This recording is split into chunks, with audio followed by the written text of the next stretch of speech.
សួស្តីប្រិមិត្តអ្នកតាមដានសារព័ត៌មានអន្តរជាតិនៅថ្ងៃនេះយើងនឹងមកតាមដានសារព័ត៌មានដ៏សំខាន់មួយនៅមជ្ឈមបូព៌ាដែលអាចនឹងផ្លាស់ប្ដូរអនាគតរបស់ក្រុមហេបូឡានិងទំនាក់ទំនងរវាងប្រទេសលីបង់និងអ៊ីស្រាអែលបច្ចុប្បន្ននេះរដ្ឋាភិបាលលីបង់បានដាក់សម្ពាធកាន់តែខ្លាំងទៅលើក្រុមហេបូឡាឲ្យដកអាវុធនិងការគ្រប់គ្រងសន្តិសុខទាំងស្រុងទៅឲ្យកងទ័ពជាតិរបស់លីបង់វិញទន្ទឹមនឹងនេះលីបង់និងអ៊ីស្រាអែលក៏បានចាប់ផ្ដើមពិភាក្សាដោយផ្ទាល់លើដំបូងអស់រយៈពេលជាច្រើនសតវត្សផងដែរ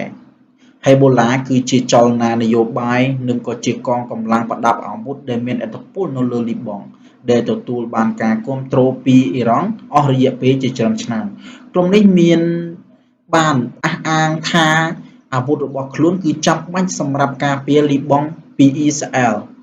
ប៉ុន្តែរដ្ឋាភិបាលលីបង់និងប្រទេសលោកខាងលិចជាច្រើនយល់ថាការមានកងកម្លាំងប្រដាប់អាវុធមួយនៅក្រៅផ្លូវការឬក៏ក្រៅរដ្ឋគឺជាឧបសគ្គចំពោះអធិបតេយ្យភាពនិងស្ថិរភាពនៅក្នុងប្រទេសអ្វីដែលគួរឲ្យចាប់អារម្មណ៍គឺជាការចរចាផ្ទាល់រវាងលីបង់និងអ៊ីស្រាអែលដែលជារឿងកម្របំផុតក្នុងប្រវត្តិសាស្ត្រថ្មីកិច្ចពិភាក្សានេះ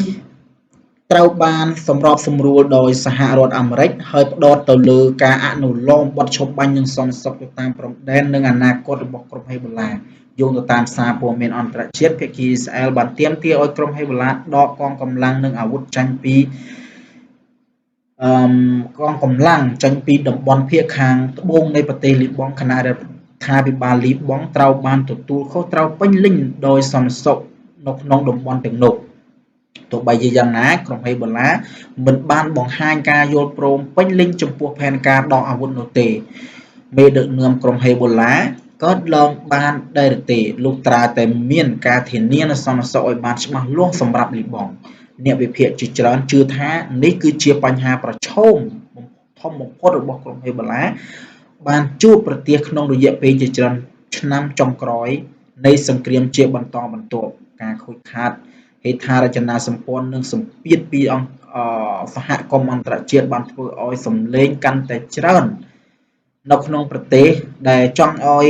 រដ្ឋកាន់កាប់អំណាចសន្តិសុខទាំងស្រុងជាមួយគ្នានេះដែរកិច្ចព្រមព្រៀងបទឈប់បាញ់ថ្មីរវាងអ៊ីស្រាអែលនិងលីបង់ក៏បានកំណត់ថា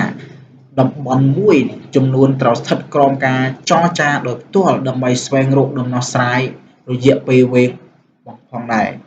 សរុបមកស្ថានភាពបច្ចុប្បន្នអាចក្លាយទៅជាចំណុចរបត់ដ៏សំខាន់សម្រាប់ប្រទេសលីបង់ប្រសិនបើរដ្ឋាភិបាលអនុវត្តផែនការដកអាវុធហេបូឡាបានជោគជ័យរវាងការពង្រឹងអំណាចនិងអាចបើកផ្លូវទៅរកសន្តិភាពជាមួយនឹងអ៊ីស្រាអែលប៉ុន្តែប្រសិនបើហេបូឡាបដិសេធឬក៏ភាពតានតឹងយោធានៅតែបន្តនោះប្រទេសលីបង់អាចនឹងប្រឈមនៅវិបត្តិសន្តិសុខនិងនយោបាយសារជាថ្មីម្ដងទៀតនេះគឺជាការវិវត្តដ៏សំខាន់ដែលពិភពលោកកំពុងតែតាមដានយ៉ាងជិតស្និទ្ធ